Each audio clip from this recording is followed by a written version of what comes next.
안녕하세요. 저는 결혼 6년 차에 아이 하나 데리고 이혼한 주부입니다. 경기도 모처에서 나름 핫한 식당을 운영하는 젊은 사장입니다.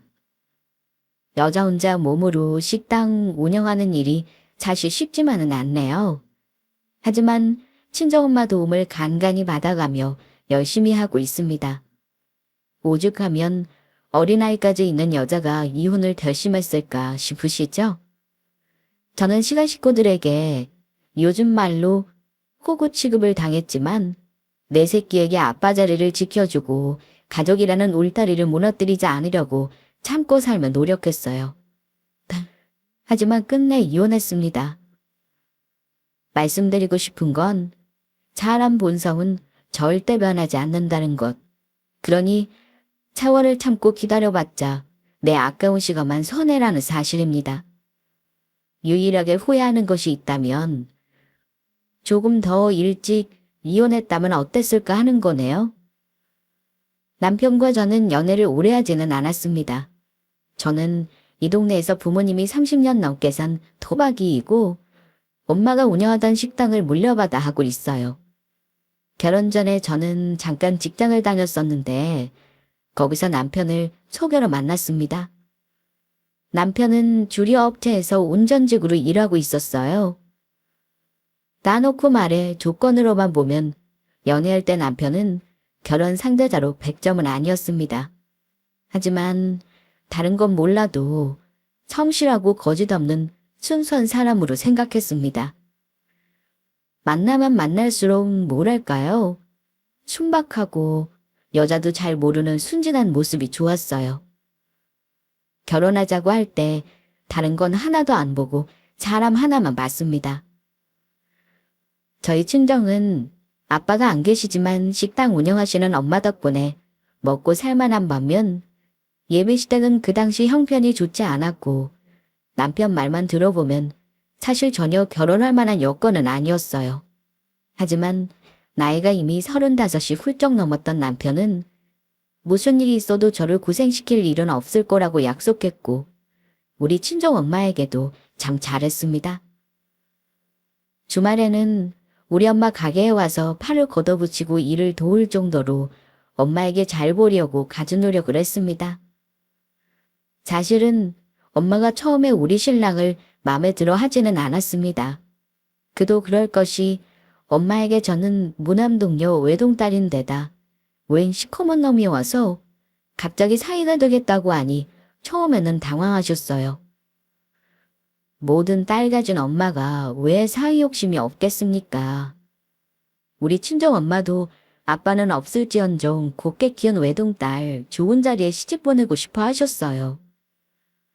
예, 넌 어디서 만나도 꼭 도둑놈같이 시커먼 놈을 만나서 엄마를 놀라게 해. 왜 매주 오라고 하지도 않는데 식당 와서 설거지를 한대. 웃기지도 않다. 엄마는 너 그놈한테 일찍 시집 보낼 생각 전혀 없어. 그만 오라고 해.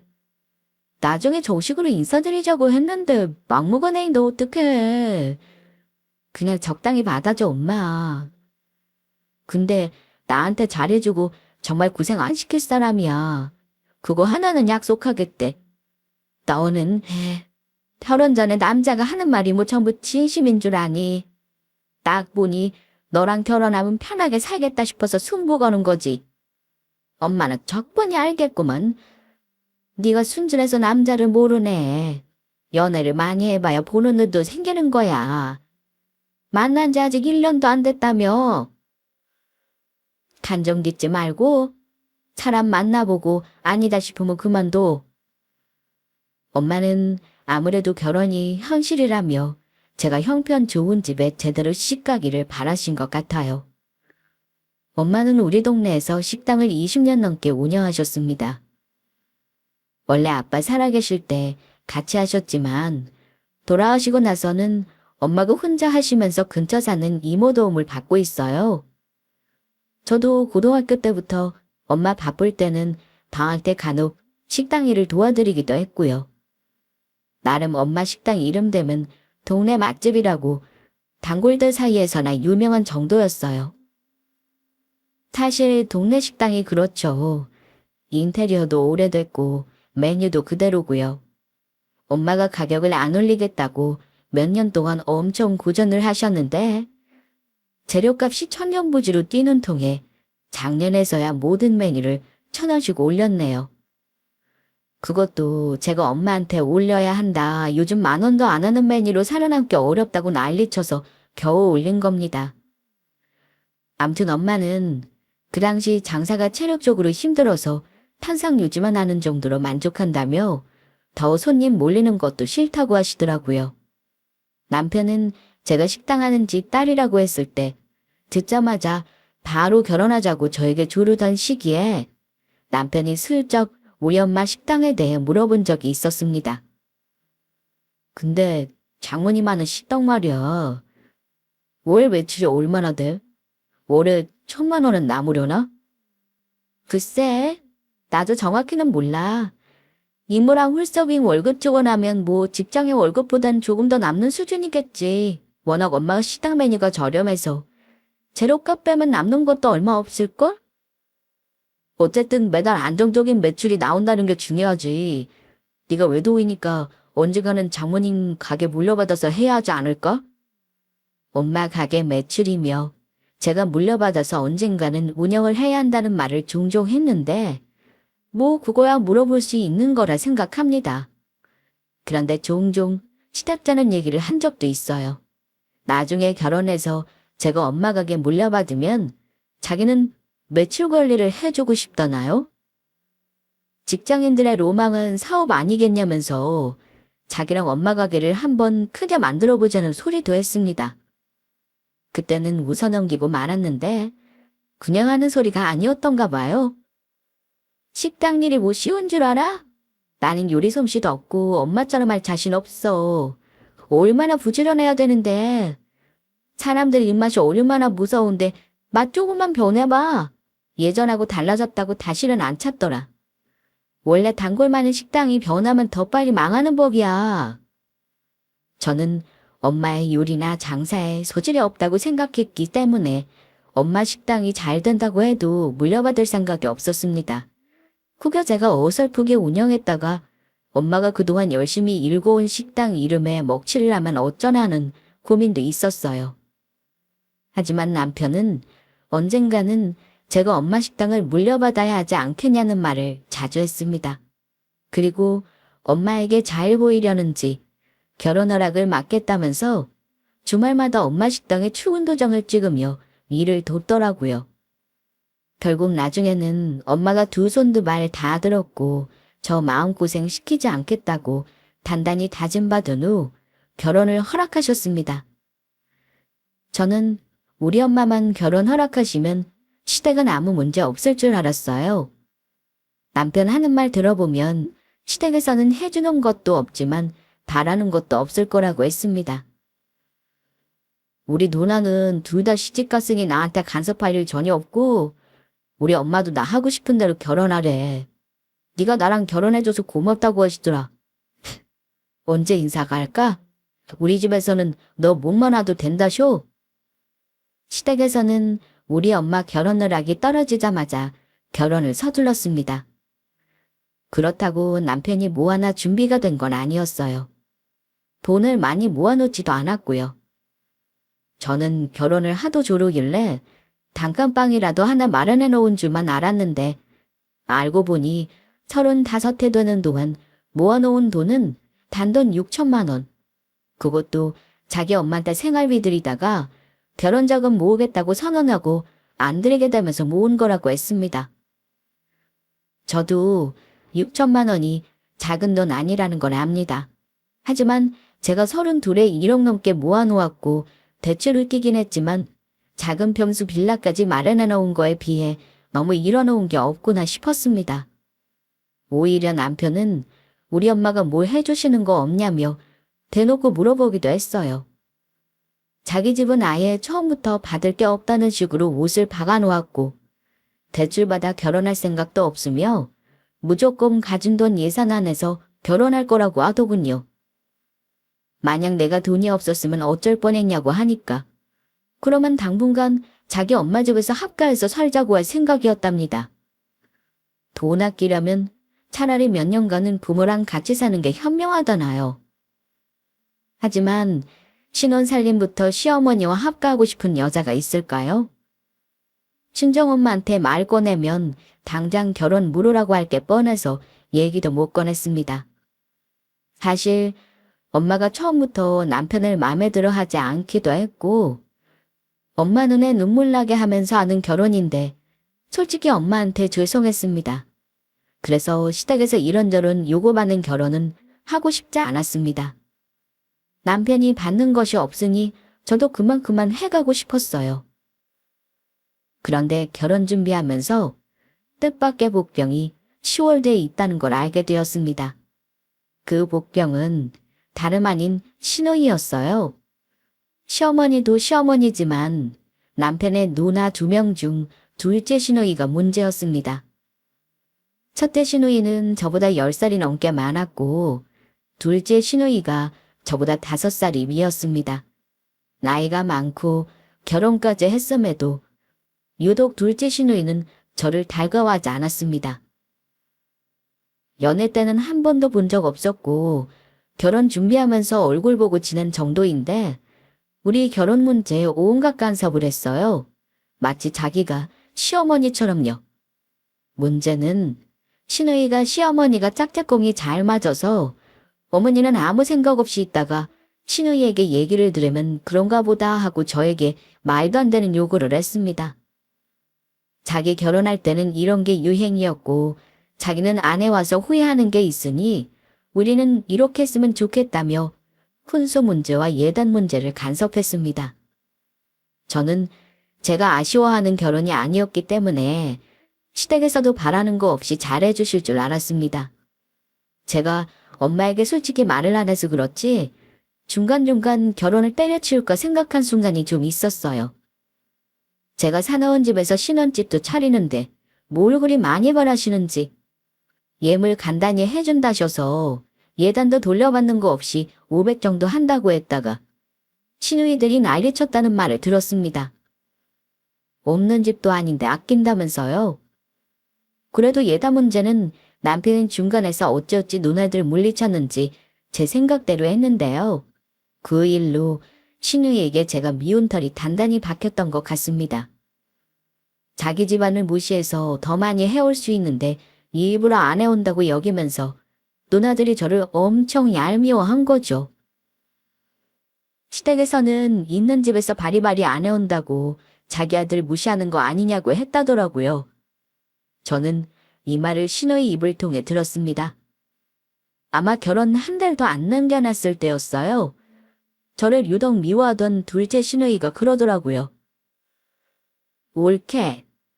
우리 엄마가 엄청 서운해하는 거 알아? 네. 어머니가요? 무슨 말씀이신지. 하필 결혼 전 식사자고 사람 불러놓고서는 남편도 옆에 없을 때 시누이가 말을 꺼내더라고요. 왜게? 정말 무슨 말인지 몰라. 우리 집안에서 성우가 막내 아들이지만 우리 엄마가 정말 노력해서 얻은 아들이야. 집안 연건 어렵다고 올케가 우리를 은근히 무시하는 것 같은데 그러지 마. 올케는 친정아빠도 안 계신데 우리라고 장인어른 사랑 못 받는 집에 동생 장가 보내고 싶겠어? 근데 우리가 해주는 거 없다고 예단을 이딴 식으로 해온다니 우리 엄마가 얼마나 서운하시겠냐고. 저는 갑작스러운 시누이 공격에 너무 당황스러웠습니다. 예상치 못했던 시누이 말에 얼떨떨했던 저는 대꾸도 제대로 못했어요. 제가 있는 집인데 일부러 안 해오는 게 얄밉다나요. 그날 시댁에서 차마 뒤집어 엎지는 못하고 그 집 나와서 남편에게 진심으로 이 결혼 접자고 했는데 남편이 시어머니랑 누나들에게 난리쳐서 겨우 제 마음 돌렸던 적이 있었어요. 솔직히 말하면 저 시댁을 무시해서 그런 게 아니라 일부러 많이 안 해간 건 맞아요. 반대하다 허락해 주신 것도 감사하고 저는 신랑이 사람 하나 괜찮고 우리 엄마에게 잘하는 거 하나 보고 하는 건데 저 시집 가는데 많이 해달라고 하기 싫었습니다. 제가 속물 아니냐 하실 수도 있어요. 그럴 거면 뭐하러 결혼하냐고 하실 수도 있지만 저 좋다는 사람 싫다고 내칠 독한 사람도 아니었고 그 당시에는 남편이 내가 싫다고 하면 자기 엄마랑 누나 안 보고 살겠다고 강력하게 나왔기 때문에 결혼을 그만두자고 못했습니다. 한마디로 저는 남편을 믿었어요. 소위 말하는 중재자 역할을 중간에서 잘할 것 같았습니다. 결혼하고 보니 결혼은 정말 현실은 현실이더라고요. 저 아니면 죽겠다던 남편은 어쩔 수 없는 시댁 식구였습니다. 저한테 마음고생 절대 시키지 않겠다던 남편은 결혼 초에는 제 눈치를 보긴 봤습니다. 하지만 중간에서 잘할 줄 알았더니 일단 결혼부터 하고 보자는 마음으로 발톱을 숨기고 있더라고요. 시어머니와 시누이 사이에서 문제가 생기면 자꾸 귀찮아하거나 회피하려 했습니다.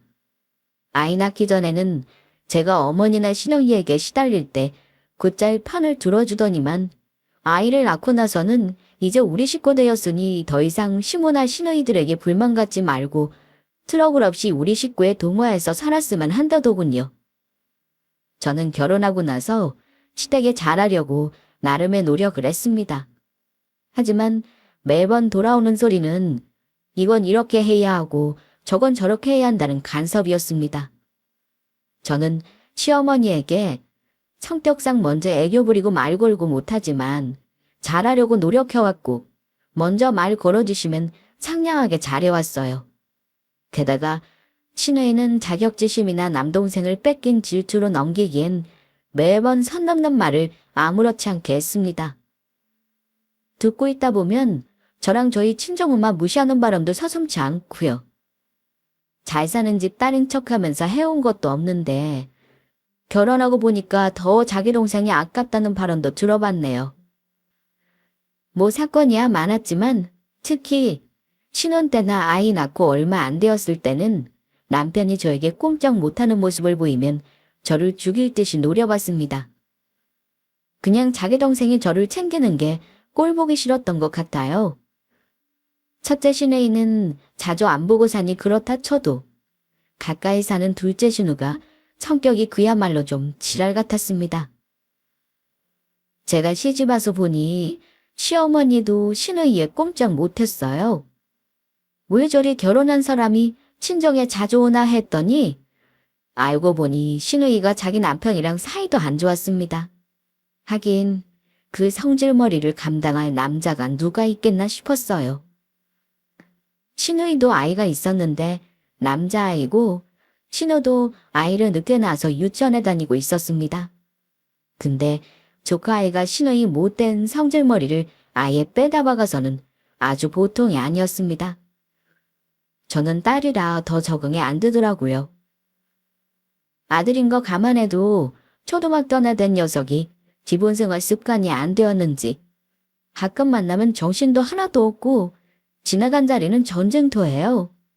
먹는 것도 앉아서 못 먹고 돌아다니면서 먹고 손도 소파에 쓱쓱 닦아요. 어른을 보면 인사가 아니라 뛰어나와서 박치기를 먼저 합니다. 결혼해서 남편 조카에게 한 번도 배꼽 인사를 받아본 적이 없을 정도예요. 저는 제 아이가 아니니 뭐라 말은 못하겠어요. 솔직히 말해 ADHD가 아닌가 의심이 가고 병원 치료를 권유하고 싶을 정도였습니다. 아이가 어지간한 사람 가지고는 감당이 안 되니 시어머니도 힘들어 하셨고요. 어쨌든 문제가 불거진 건 우리 아이가 어린이집에 가면서부터였습니다. 제가 아이 낳고 나서 직장을 그만뒀는데 남편이 벌어오는 돈으로 생활비를 받았으면서 점점 남편이 큰소리가 심해졌던 것 같습니다. 제 인생의 암흑기를 말한다면 아마 그때가 아닌가 싶어요. 제가 아이 유치원을 보내고 한숨 돌리게 되니 남편은 얼마 되지도 않는 생활비 갖다 주면서 무슨 대단한 일이라도 되는 양 돈 아껴 쓰라는 소리를 밥 먹듯이 했고 우리 엄마 식당에서 일해 아르바이트라도 벌어 보태라는 말을 서슴없이 했어요. 나 직장 생활비 피똥 싸면 사는 거야. 당신 애 낳고 집에서 놀면서 돈을 왜 그리 많이 써? 놀다니. 우리 민정한테 들어가는 돈이고 우리 먹고 사는 생활비야. 나한테 쓰는 돈이 10,000원이라도 있는 줄 알아. 그거 들으면 생활비로 내가 몇백만 원 쓰는 줄 알겠다. 나도 많이 주면 좋겠지만 당신 알다시피 내 월급 300만 원도 안 돼. 나도 요즘 힘들다니까. 우리가 빚은 없지만 이런 식으로 나만 벌면 돈 모으는 거 없이 노후 준비도 하나 못할걸. 아니 왜 크면 학원은 보내겠냐. 이제 어느 정도 크면 당신 알바라도 좀 해서 보태야지. 안 그래? 요즘 맞벌이 안 하는 부부가 어디 있냐고. 언제는 자기랑 결혼만 해달라고 매달리던 사람이 이제는 애 키우느라 직장 그만둔 저에게 알바를 하라네요. 그때 알겠더라고요. 남편 하나 보고 결혼만 한 거지만 제 판단이 틀렸다는 걸요. 심지어 신우가 결국은 이혼했다는 소식을 들었는데 그 불똥이 저한테까지 튀었습니다. 아이를 데리고 이혼한 신우는 원래 직업이 없었습니다. 양육비를 받는다 해도 평소 씀씀이를 감당하려면 일을 해야 했겠죠. 근데 왜 저에게 왜 자기 아이를 봐달라고 합니까? 그것도 멀쩡히 초등학교 저학년씩이나 된 아이를요. 게다가 보통 아이도 아니고 그 유난스러운 애를 제가 무슨 수로요. 그 정도 되면 학원으로 돌리거나 다른 방법으로 써야죠. 아이가 하도 유난스러우니 학원에서도 싫어하고 어머니도 힘들어하니 집에서 노는 제가 눈에 들어왔나 봅니다. 저는 남편에게 신우이해를 봐달라고 하면 이혼하겠다고 선언했어요. 남편은 중간에서 신우에게 시달리고 저에게 이혼 요구까지 받고 아마 자기 나름대로 죽을 맛이었을 겁니다. 그 와중에 마침 좋은 핑곗거리가 생겼습니다. 좋은 일은 아니었고 친정엄마가 무릎 건강이 악화되면서 관절 수술도 받으셔야 했고 식당에 예전만 못하다며 이제 정리를 하고 싶어 하셨어요. 그런데 권리금을 꽤나 받을 수 있는 자리지만 저는 엄마 식당이 너무 아까웠어요. 엄마는 제가 어린아이 키우고 집에서 살림만 하는 걸 아니 저의 이 식당을 물려받으라는 말은 먼저 못하셨는데 제가 먼저 엄마에게 물어봤습니다. 엄마 식당을 내가 이어받아서 하고 싶다고요. 엄마는 저 고생할까봐 안 된다고 하실 줄 알았는데 오히려 제 말을 듣고 반색하며 좋아하셨습니다. 아, 네가 해준다면 좋지. 솔직히 엄마 이 식당 권리금 아무리 많이 받아도 다른 사람 주긴 아깝거든. 자리도 좋고 상가 월세도 비싼 자리야. 너는 월세 나갈 일 없이 여기서 장사할 수 있는 거잖아. 너 정말 엄마 식당 물려받을 각오 되어 있는 거니? 결심 쉽게 하고 말하는 거 아니야. 일단 엄마, 지금 있는 메뉴 그대로 할 생각은 없어.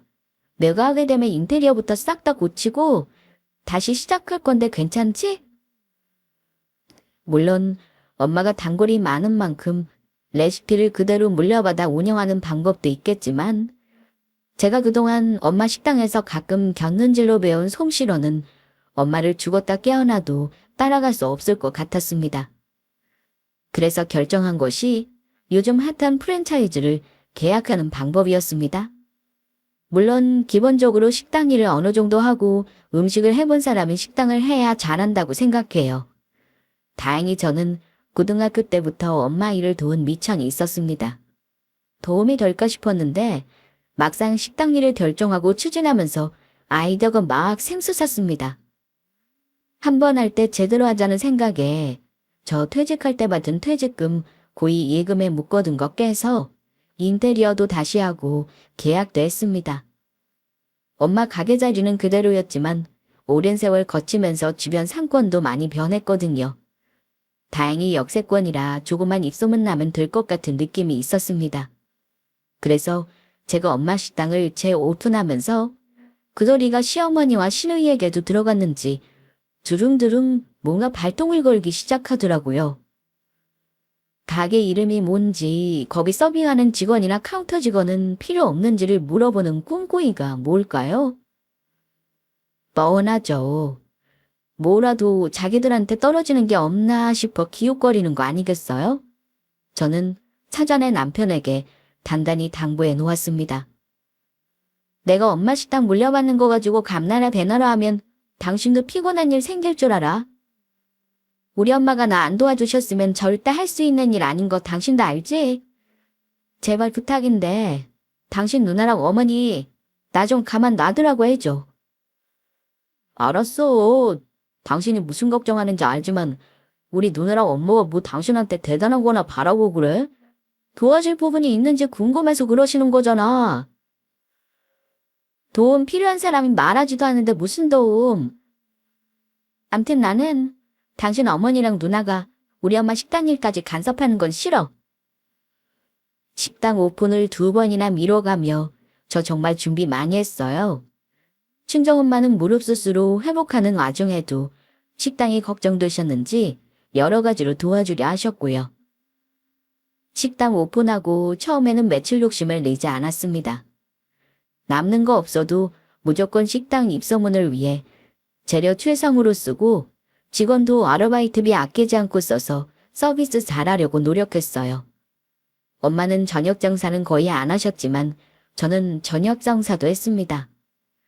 엄마가 식당 하시던 때 매출의 절반을 목표로 했는데 이게 웬걸요.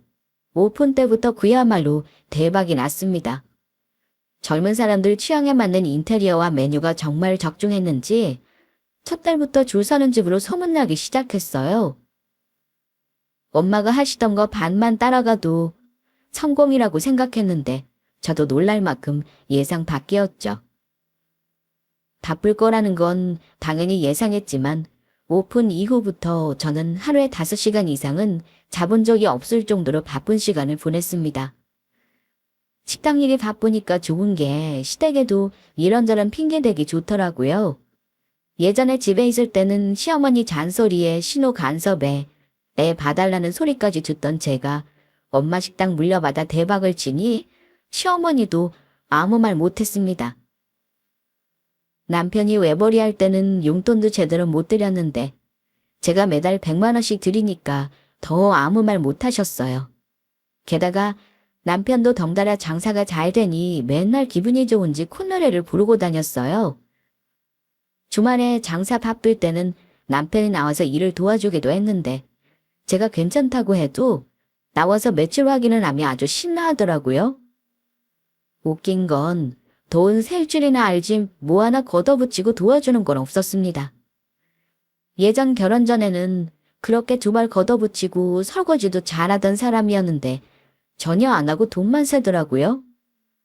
그러다가 반년 가까운 시간 동안 식당이 잘 되는 거 보고 남편은 아주 겁대가리 없는 발언까지 한 적이 있었습니다. 여보, 이러다가 우리 부자 되는 거 시간 문제 아니야. 나 그냥 회사 그만두고 여기 와서 이러면 안 될까? 그 월급은 그냥 용돈 수준이잖아. 당신 혼자 오픈하고 마감하는 거 힘든데 같이 하면 얼마나 좋겠어. 나 회사 다니기 너무 힘들단 말이야. 당신은 내가 졸음운전할까 봐 걱정도 안 되는 거야? 하지만 저는 남편이 저 장사하는 식당에 와서 하루 종일 얼굴 보고 있는 일은 끔찍하게 싫었습니다. 무엇보다 저한테 경제적으로 기대는 꼴도 보기 싫었고요.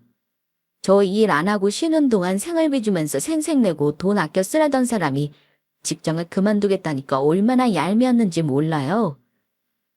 그래서 남편이 회사 일을 그만두면 그날이 나와 이혼하는 날인 줄 알라고 으름장을 놓았습니다. 당신이 한두 살 먹은 애야. 내가 아무리 돈을 번다고 해도 그래. 가족을 책임지는 가장 입에서 어떻게 직장 그만두겠다는 말이 나와. 마누라 하는 일 옆에서 거두며 콩고물 받아먹을 생각하지 마. 한 번만 더 회사 관둔다는 소리만 해봐. 그날로 나랑 이혼하냐는 것만 알아도. 겉으로는 저에게 못 이기는 척 알겠다고 대답하더라고요. 그런데 설마 하니 저는 남편이 저에게 말도 없이 직장을 관둘 거라고는 생각하지 않았습니다. 제가 1년 동안 식당 운영하랴 아이 케어하랴 정신없는 와중에 남편은 기어이 직장을 저에게 사일도 없이 그만두었습니다. 황당한 건 직장을 그만두고도 저에게 그동안 사실을 숨겼다는 거예요. 맨날 출근하는 척까지 하더군요. 그러다가 월급 받는 날이 되어서야 자기 직장을 그만뒀다며 고백을 했습니다. 설거지하는 중에 공격처럼 들어오는 퇴사 고백에 저는 분을 못 참고 접시까지 깨고 말았습니다. 내가 당신 실망 안 하게 정말 잘할 자신 있다니까. 운전하는 일 나이 들어서까지 할 수 있는 일은 아니잖아. 게다가 나 새벽에 운전하다가 졸아서 큰일 날 뻔한 적도 많아. 나도 이제 돈 잘 버는 마누라도 좀 보면 안 되겠냐? 내가 분명히 말했지. 회사는 그만두면 안 된다고. 돈이 문제야? 당신이 내 식당 와서 음식을 할 거야? 아니면 서빙을 할 거야? 내가 당신을 몰라. 그냥 나가. 당신 취직하기 전에는 아예 집에도 들어오지 마. 이혼한다는 내 말이 우스웠어? 당신이야말로 남편이 얼마나 웃으면 이혼한다는 말을 그렇게 쉽게 하냐? 내가 놀고 먹고 싶어서 직장 그만둔 거 아니잖아. 어쨌든 내 덕 보려고 무턱대고 직장부터 관둔 거잖아. 난 이런 짓은 용납 못해. 제가 펄쩍 들 걸 알고 일부러 저지르고 본 남편. 너무 괘씸하고 배신감을 느꼈습니다. 남편을 식당에 얼씬도 못하게 하고 당장 재취업부터 알아보라고 했어요. 딱 한 달 시간을 주겠다고 했습니다. 울며 겨자 먹기로 재취업을 하려는 제스처라도 취하나 했는데 남편은 도무지 뭘 하는지 모르겠더라고요. 아이 앞에서 싸우기 싫었던 저는 매일 남편과 냉전이었습니다. 솔직히 남편이 너무 무책임한 모습을 보여 이혼하고 싶었습니다. 가뜩이나 결혼해서 실망만 늘어난 데다 속은 기분이었거든요. 그런데 직장을 때려치우다니요. 제가 남편의 월급이 아까워서 화를 내겠습니까? 하지만 진짜 더 화나는 일은 남편과의 냉전 중에 있었습니다. 제가 식당이 대박을 치고 매달 월급을 드리는데도 시어머니는 한동안 잔소리를 안 하시다가 조금씩 욕심을 내시더라고요. 사실 제가 식당일 핑계로 시댁에 가는 횟수도 줄였는데 어머니는 툭하면 김치를 담갔는데 배추값이 금값이네. 집과 치료 비용이 비싸네.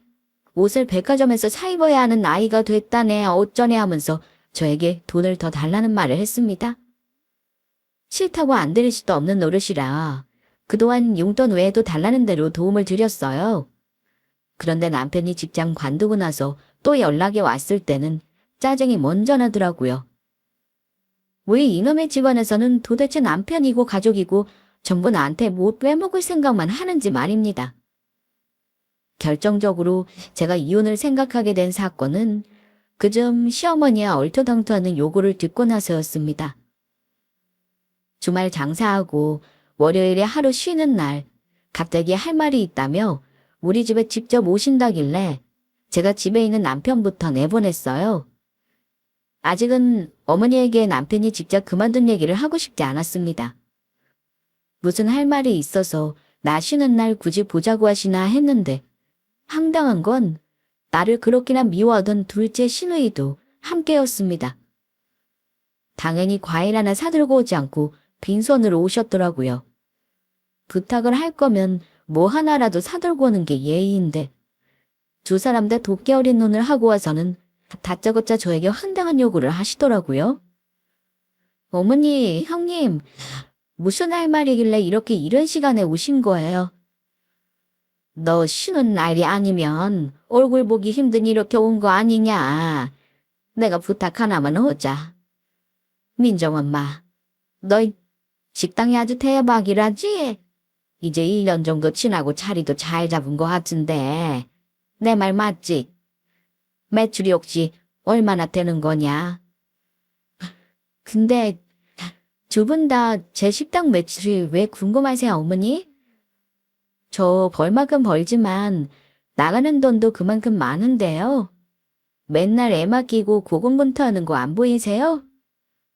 너와 애 쓰는 건 알아. 근데 너는 너 바쁘다고 다른 식구들 짚는 건 눈에 안 들어오는 거니? 네 시누이 말이다. 이혼하고 나서 혼자 애 키우느라 얼마나 힘든지 알아 몰라. 그래 옳대. 나 양육비도 제대로 안 들어오는데 매달 아르바이트 하면서 애 키우기 너무 힘들어. 그럼 저한테 뭘 바라시는 건데요? 느낌이 딱 오는 게 이 사람들이 내 식당이 잘 나간다는 소리 듣고 남편이랑 똑같은 생각을 하는구나 싶었습니다. 내 식당에 서빙 일자리라도 달라는 건가 싶었는데 어이없는 건요. 제 생각이 틀렸더라고요.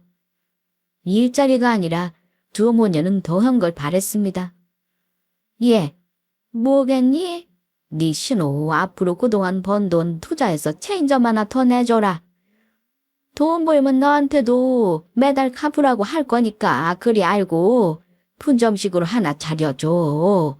내가 우리 집에서 멀지 않은 곳으로 식당 자리는 하나 봐놨어. 괜찮으면 오늘 한번 가볼까 싶어서 일찍 온 거야. 저는 어머니가 하는 말을 직접 듣고 나서도 귀를 의심했습니다. 네. 식당을 내달라고요? 제가요. 왜요? 왜 그래야 하는데요? 그러자 두 사람이 눈까지 동그랗게 뜨고 왜냐는 제게 대답하더라고요. 왜냐니? 네 시댁 식구가 힘든데 당연히 돈 잘 버는 네가 도와줘야지. 네 신호 가게 하나 차려달라는 게 뭐가 힘들어. 너 가게 물려받으면서 투자금 얼마 들어가지도 않았잖아. 그 돈 네 신우한테 투자한다고 생각하면 되는 거지? 설마 너 싫으니? 어머니. 설마가 아니라 당연히 싫죠.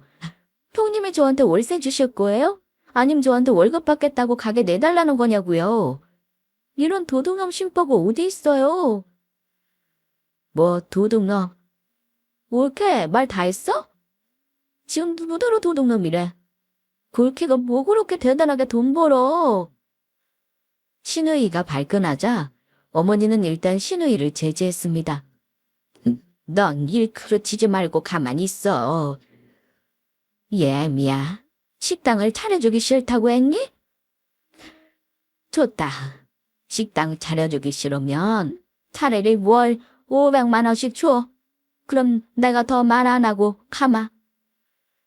이건 또 무슨 미친 소리인지. 식당이 싫다면 월 500을 달라는 개소리를 시전하시더라고요. 어머니, 저한테 무슨 돈 맡겨놓으셨어요? 아님 저한테 뭐 큰 돈 빌려주신 적 있으세요? 왜 그리 당당하게 가게 차려내라 싫으면 돈 500을 달라 요구하시는 건데요? 제가 왜 돈 벌어서 그래야 하는지 모르겠네요. 둘 다 싫으니까 그만 얘기하시고 돌아가 주세요. 둘 다 싫다니. 네가 그러고도 가족이냐? 그럼 우리 아들 마누라 옆에 있을 필요가 없지. 차라리 이혼하고 남남이 되지 그러니. 괘씸하게 나 혼자 벌어 혼자 잘 살겠다고. 급기야 시어머니는 제가 싫다고 하니 이혼을 하라고 막말을 하셨습니다. 그래야 옳게. 어디 시어머니랑 시누이가 와서 얘기하는데 고개를 쳐들고 싫다고 해. 나도 올케같이 이기적인 인간 내 가족으로 두고 싶지 않아. 내 동생은 이렇게 독한 마누라랑 사는 거였어. 이혼해. 내 동생이랑 차라리 이혼해라. 그 말 들으니 실소가 터져나왔습니다. 가뜩이나 이 집 아들하고 살기 싫었는데 이혼하라고 멍석까지 깔아주다니 저야 땡큐였죠. 어머니와 시누이는 저에게 이혼하라고 하면 애까지 있는 사람이 진짜 이혼까지 하겠냐 싶어 내질렀겠지만 완전 오산이었습니다. 그만큼 이 집안에 호구짓하면 됐지 가게 차려달라는 말에 냉큼 네라고 대답하고 퍼줄 만큼 멍청이는 아니었어요. 두 사람이 이혼하라고 달려들길래 저는 그 자리에 아주 넙죽 엎드려서 절을 했네요. 아이고, 듣던 중 반가운 소리네요. 어머니, 네, 저 이혼하겠습니다. 정말 감사해요. 이혼하라고 먼저 말해주셔서. 어머니와 시누이는 예상 밖의 제 행동에 놀라 당황하신 듯 했지만 저는 큰절 한번 하고 일어나서 두 사람에게 쏘아붙였습니다. 잘 됐네요. 안 그래도 어머니 잘난 아들 회사 멋대로 그만두고 백수돼서 갈라설 참이었는데 대체 이놈의 집구석은 저를 무슨 돈 나오는 기계로 하는가 보죠. 저는 그만하렵니다. 덱수 아빠 밑에서 애 키울 생각도 없고 어머니랑 형님이 저한테 뜯어가려는 거에 당해줄 생각 없네요. 그럼 됐죠? 이혼할 테니까 그리 알고 나가주세요. 오신 김에 어머니 아들 짐 좀 챙겨가시면 되겠네요. 뭐? 우리 아들이 직장을 그만둬? 대체 이게 무슨 소리야?